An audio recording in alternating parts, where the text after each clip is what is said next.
Oi, queridos, tudo bem? Nós vamos estudar esse livro aqui, Pedagogia de Projetos, Ano Letivo Sem Mesmice, Patti-Fonte. É um livro que as bancas parece que estão começando a pedir.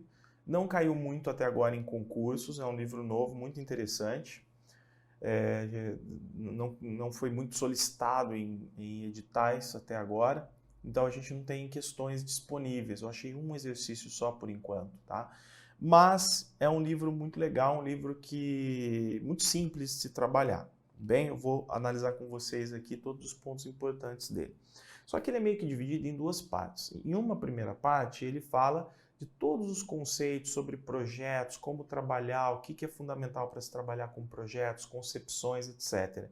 E depois, sugestão de atividades, né? Na verdade, são sugestões de atividades. A autora vai sugerir várias atividades que podem ser trabalhadas com os alunos ao longo do ano letivo, ok?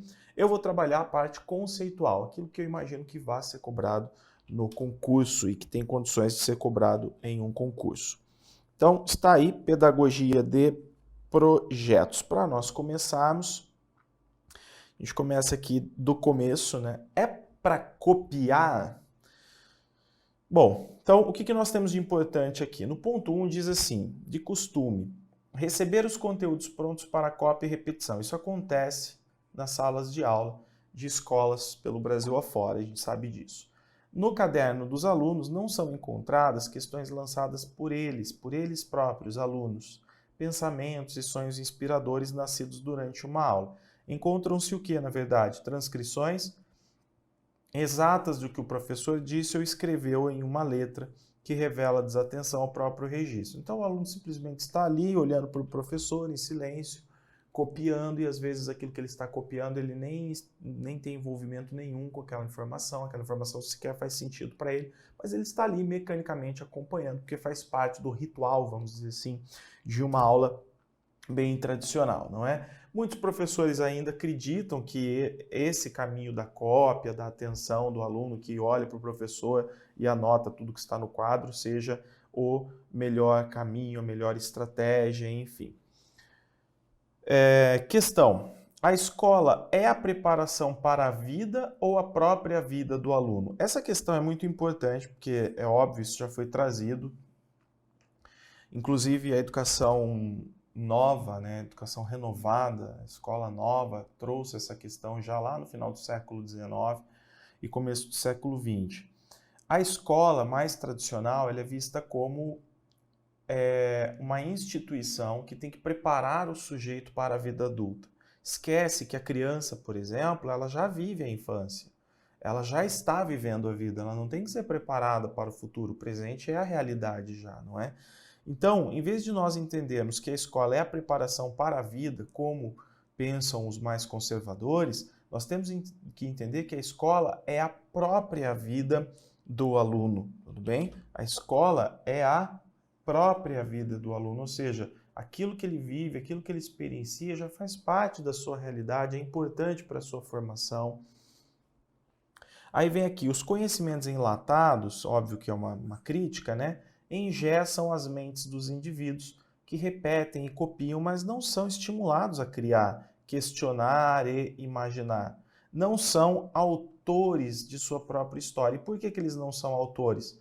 Porque essa educação da cópia, da transmissão, da educação bancária, está preocupada em formar o sujeito para o futuro. Então é como se fosse assim, quando você for adulto, você vai produzir, você vai escrever, você vai dar opinião, você vai criar, você vai inventar. Mas quando for adulto, quando você já tiver passado pela educação básica, esquecendo-se de que, na verdade, isso tudo é importante para o sujeito já no presente, não é? Bom, beleza? É fácil, tranquilo. Uma observação. Vários autores costumam fazer essa observação quando trabalham com a ideia de projetos. O livro é um guia? Esse livro que nós estamos estudando, né? Estou de acordo com a autora. A proposta dela, o livro, é um guia? Como se fosse assim, ó, siga esse livro exatamente para você trabalhar com projetos? Não, gente, não é um guia, tá? Esse livro é para gerar curiosidade, para provocar, para que o professor possa se inquietar com as informações que estão aqui. É como se o livro fosse um chacoalhão no professor. Olha, professor, será que você não está fazendo sempre da forma tradicional e de repente pode fazendo um trabalho diferente, o livro não é um passo a passo, mas ele tende a gerar essa dúvida no professor, tá? Maravilha. Aqui nós temos o desafio de educar no século XXI. Quantos e quantos livros não trazem isso, não é? Esse livro tomou esse cuidado também e nos alerta com relação a esse desafio. Então, o mundo hoje é um mundo de mudanças avassaladoras, então as informações elas correm rapidamente, muita tecnologia, muitas mudanças nas relações em geral, no sistema de produção, muitos temas transversais importantes a serem trabalhados. Então, o ensino meramente transmissivo, a educação conteudista, ela não dá conta dessa complexidade social que nós vivemos. O aluno, então, ele não teria condições de, simplesmente através de um ensino tradicional, ter uma formação adequada para esse novo mundo. A educação bancária não condiz com a sociedade da informação globalizada e multimídia, né, como nós sabemos. O desafio, então, é o quê? É o desenvolvimento de um intelecto habitado ao pensamento crítico. Então, eu quero que o sujeito aprenda conteúdos? Sim. Quando a autora fala assim, ó, desenvolvimento de intelecto, é óbvio que eu quero alunos inteligentes, alunos que aprendam informações, conhecimentos, conteúdos, conhecimentos científicos, não é? Então, o intelecto ele está muito relacionado a quê? Ao conhecimento científico, conhecimento dos conteúdos. Só que esse conhecimento de conteúdos, ele de nada vai valer se ele não estiver ligado ao pensamento crítico. E o pensamento crítico, por sua vez, é importante para quê? Para que a gente possa viver de forma consciente e compreender a prática social, tá? E obviamente, realizar também, fazer parte das ações cotidianas. Então, só conhecimento de conteúdo, só intelecto, nos levaria a uma formação enciclopedista, intelectualista, em que o aluno sabe muita coisa, mas fica tudo armazenado na cabeça, não tendo uma função prática para a sua vida, para o seu dia a dia. E a gente sabe que não é isso que a educação quer, que a educação crítica deseja. Então, nós precisamos unir aí o intelecto mais pensamento crítico, tá? A aprendizagem autônoma, aprender a aprender, ao processamento, à elaboração e à estruturação da informação para a geração do conhecimento. Então, eu quero conhecimentos, eu quero desenvolvimento de pensamento crítico para a vida, né, para que o sujeito possa viver de forma adequada, se emancipar, praticar realizar a prática social, mas eu também quero autonomia para aprender, para pesquisar, para buscar conhecimentos. Isso está relacionado ao aprender a aprender. Então é como se nós disséssemos o seguinte: quando eu trabalho com projetos, eu consigo tudo isso, tá? Eu consigo fazer com que os alunos aprendam a pesquisar, aprendam a buscar conhecimentos, gerar pontos de interrogação, trabalhar em conjunto, aprender conhecimentos, conteúdos científicos importantes, reviver a prática social, resolver problemas, problematizar, beleza? Aos professores, gente, então, algumas informações relacionadas aos professores. Será que os professores, gente, estão preparados para trabalhar dessa forma? Para, por exemplo, ir além do autoritarismo? Porque a nova geração, ela não aceita autoritarismo, não aceita mais o ensino baseado em decoreba e não aceita mais ter que aprender conteúdos que não têm sentido, que não têm significado nenhum, que não têm relação nenhuma com a sua vida prática, né? Então, será que esses professores de hoje, eu, por exemplo, será que eu estou preparado para lidar com essa realidade? Então, a gente sabe que vários autores levantam essa discussão, não é? Reclamam muito dos comportamentos das novas gerações, isso é uma realidade. O professor, ele, por exemplo, a nova geração, ela não se adequa mais a relações autoritárias. Relações autoritárias ou autoritaristas são diferentes de relações de autoridade. Nas relações de autoridade, o professor ele continua sendo professor, tendo autoridade, sendo um líder, inclusive, do processo educacional, sem ter que se impor sobre o aluno, sem ter que menosprezar os conhecimentos do aluno, sem ter que praticar uma educação conservadora que desvaloriza os saberes dos alunos, não é? Isso seria o quê? Uma prática com autoridade. O autoritarismo é imposição. Autoritarismo é eu estou acima de você, eu sei e você não sabe, eu falo e você escuta simplesmente, não é? Então, muitos professores vão achar que quando os alunos não se adequam, por exemplo, a essa sua forma de agir, eles é que são preguiçosos, eles é que são desinteressados, etc. Necessidade de formação para uma nova forma de ensinar. É preciso enfatizar o quê? A curiosidade, a criatividade, a inovação, a pesquisa e a imaginação. Incentivar a autonomia individual e a solidariedade. Prevenir insucessos. Olha lá, nós temos que estar prontos, inclusive, para os insucessos, não é? E lutar contra as desigualdades. Favorecer o ensino experimental e o espírito científico. Abrir novos horizontes.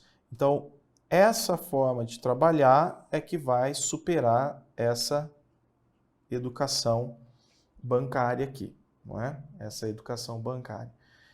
Agora, é óbvio que para o professor se adequar a esse trabalho, para que ele consiga fazer isso de forma adequada, ele precisa mudar, melhorar suas concepções. Então, a concepção, por exemplo, de conhecimento. Concepção de conhecimento. Se eu não quero uma educação bancária, então eu tenho que ter uma concepção adequada de conhecimento. Será que o conhecimento ele vai continuar sendo entendido como verdade absoluta e estática? Não. Então, conhecimento como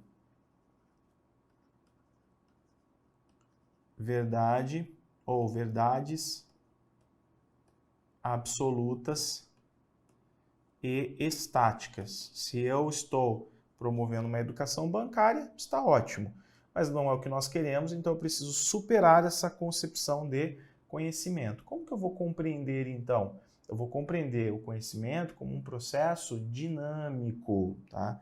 É um processo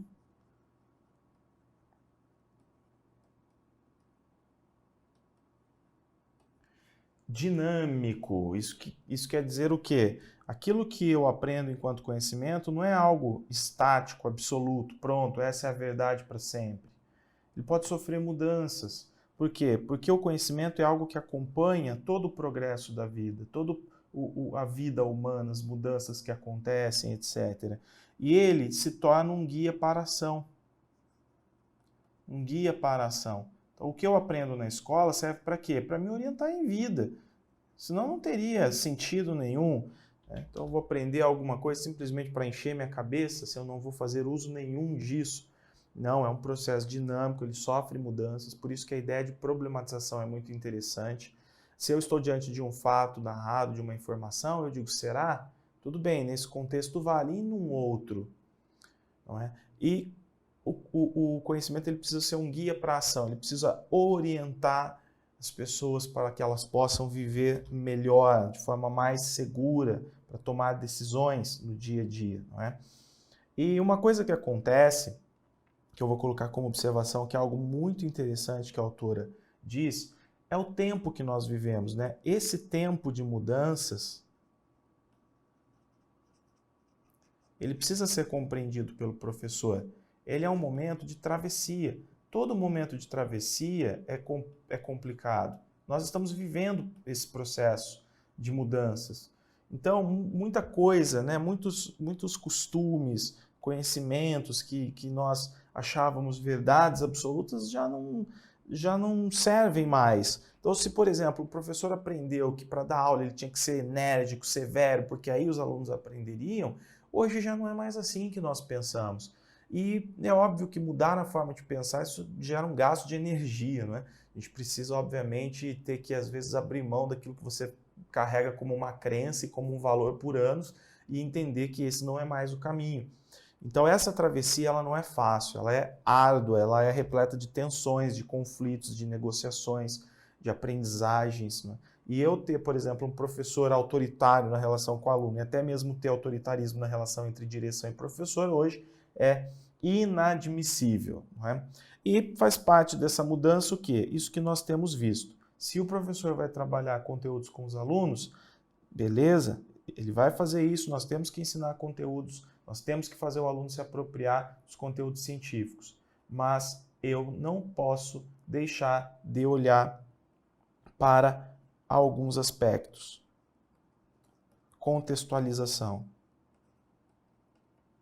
Então não dá mais para trabalhar sem contextualizar, sem articular os conteúdos das disciplinas e contextualizar, tudo com a realidade prática. Não é? Diversificação. Eu tenho que trabalhar com diversificação de metodologia, de materiais. Diversificação. Diversificar. Inclusive aqui entram o quê? Estratégias, não só materiais, mas metodologia, estratégias de ensino, formas de relacionamento com os alunos, tá? Interdisciplinaridade. Então, no aspecto pedagógico, didático-pedagógico, interdisciplinaridade. Isso tudo faz parte dessa travessia, dentre outras coisas. E outra, isso aqui relacionado a quê? A ideia de que educação não tem só dimensão pedagógica. A educação tem dimensão pedagógica e política. Eu não quero simplesmente ensinar conteúdos para os meus alunos, repassar, transmitir um currículo. Eu quero buscar o quê? Transformação. Eu quero transformar a realidade. Isso exige novas posturas dos professores, consciência, conhecimento, pensamento crítico, não é? Beleza, povo? É isso aí. Bem, então, deixa eu ver se nós finalizamos aqui esse slide, né? Agora sim, projeto político-pedagógico. O que a autora vai trazer aqui? Se eu quero trabalhar com projetos, não dá simplesmente para o professor um dia acordar e falar assim, quer saber? Hoje eu vou trabalhar com projetos. Vou chegar lá na escola e a gente vai começar a trabalhar com projetos. Isso não basta. Se eu quero uma educação diferente, se eu quero transformar, inclusive, a cultura, né, que está estabelecida na escola para melhor, para uma cultura que esteja focada na aprendizagem do aluno, isso tem que, na verdade, fazer parte da cultura geral, da identidade da instituição. Logo, nós temos que definir isso, antes de mais nada, no projeto político pedagógico, não é? Então, a partir da sua discussão e implementação, os professores devem reconhecer a importância de romper com as posições pedagógicas cartesianas, ou seja, aquilo que é muito rígido, não é? Para fazerem a realidade concreta da vivência do aluno, para mudar a realidade concreta da vivência do aluno, levar outras possibilidades de experiência para ele romper com essas posições pedagógicas cartesianas, com um ensino muito racionalista, muito positivista, muito tradicional, eu preciso fazer o quê? Eu preciso iniciar um processo de discussão e implementação. Isso não acontece de uma hora para outra. Isso tudo a partir da visão interdisciplinar do conhecimento.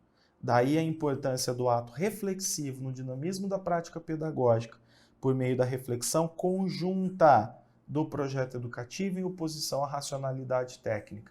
Então, conjunta nós vamos unir professores no coletivo para discutir e ao refletir sobre as mudanças e buscar implementação de mudanças, nós não estamos preocupados apenas com racionalidade técnica, apenas com eficiência. Tá? Eu estou preocupado com aprendizagem. Aprendizagem é processo, envolve sujeitos, tá? Não dá para ser tornar o processo muito objetivo, muito rígido. Eu tenho que pensar em flexibilidade.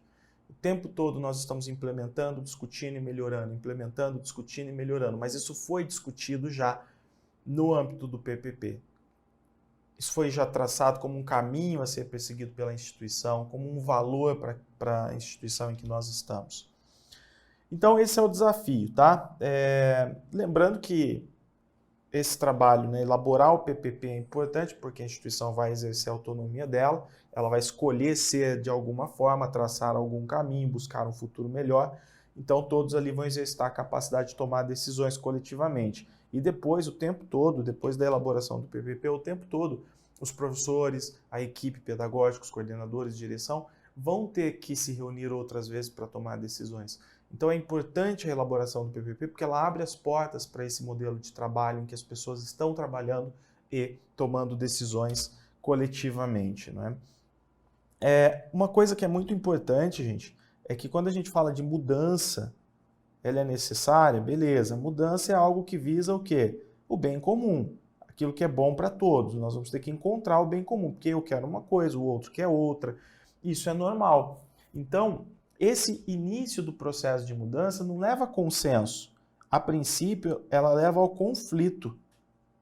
Tá? E depois de haver negociação entre as partes, que estão bem intencionadas, apesar do conflito, aí sim nós buscamos o consenso.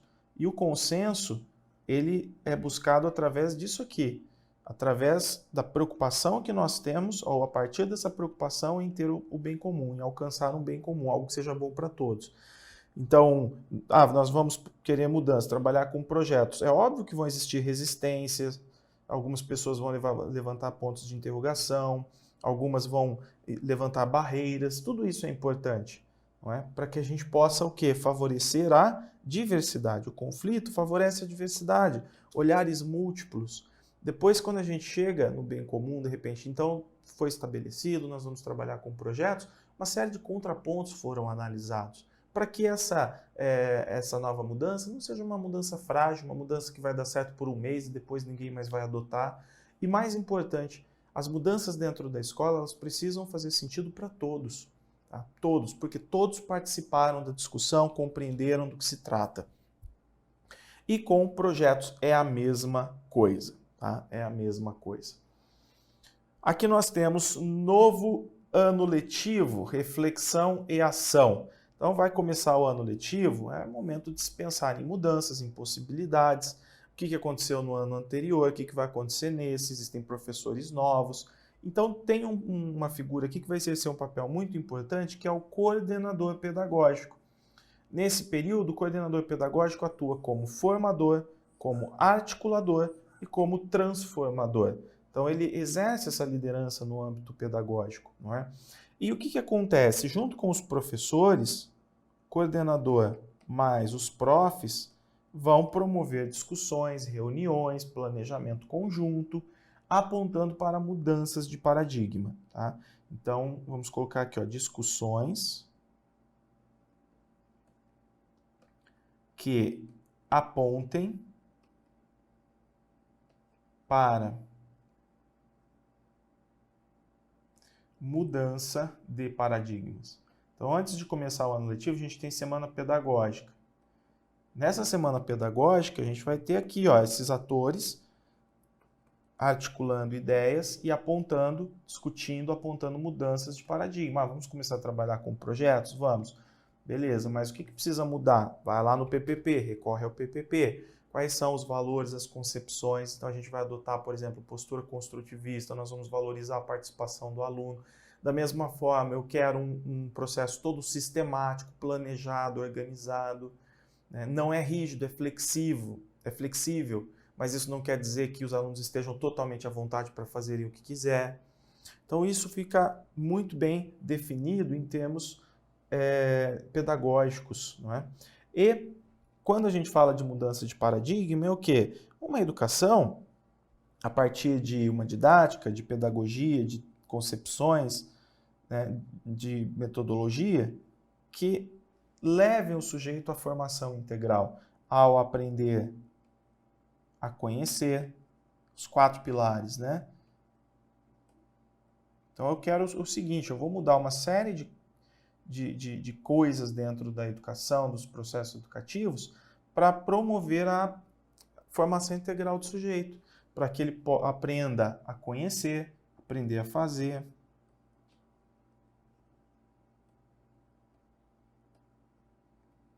Aprender a conviver.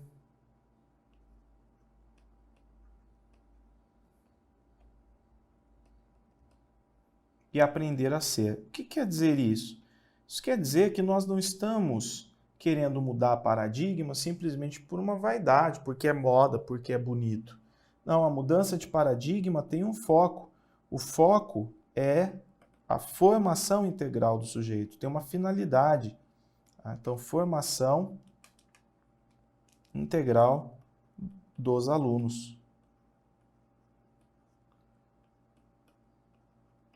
Uma vez que a gente imagina, então, através de pesquisas, de dados, de análise histórica, que a educação mais conservadora, mais reprodutivista, bancária, não leva a essa formação integral e não é suficiente para formar um sujeito para essa nova sociedade que nós vivemos, então novos paradigmas devem ser pensados e seguidos. Naturalmente que aí o processo de discussões, de estudos, de formação contínua dentro da escola, de mobilização, de esforço dos professores, de coordenação, de apoio dos pais da comunidade, é óbvio que isso acaba fazendo parte desse processo, é um desafio, né? A mudança nos leva a desafios. Bom, só uma coisa, isso aqui, formação integral, aprender a conhecer, aprender a fazer, aprender a conviver, seguir esses 4 pilares, isso envolve o quê? Então, mudança de concepções, mudança às vezes de material, de forma de planejamento, de forma de trabalho, de cultura, de gestão da escola, tá? Precisa mudar muitas vezes em alguns aspectos. Então, o que a gente está vendo? Aquilo que eu tinha falado anteriormente. Se nós queremos trabalhar com projetos, não adianta o professor individualmente falar, a partir de agora eu trabalho com projetos e pronto. O trabalho dele vai ficar cheio de lacunas. Tá? Primeiro porque trabalhar coletivamente, de forma interdisciplinar, gera mais riqueza para a atividade em si. Segundo, que o professor vai ter apoio da coordenação. Terceiro, que ele pode, de repente, ter uma estrutura de tempo e de espaço adequada para esse trabalho com projetos. Se ele não tiver toda a escola pensando dessa forma, ele não vai ter essa estrutura. Ele vai ter que realizar um trabalho dentro de uma escola engessada, né, sem tempo suficiente, tendo que cumprir programa, tendo que cumprir conteúdos de forma linear, etc. É papel do professor hoje, não vou ficar lendo isso aqui, tá, gente? É informação muito fácil do livro, coloquei aí para vocês, tá? Então, é papel do professor, tudo isso. Trabalho com projetos na escola. Então, eu vou fazer uma pausa para esse vídeo não ficar muito longo e a gente já encerra o que a gente precisa falar na próxima parte, falando especificamente de projetos, tá? Como trabalhar com projetos, o que é importante, alguns comentários bem específicos que podem cair na sua prova. Vou fazer uma pausa e já volto. Valeu!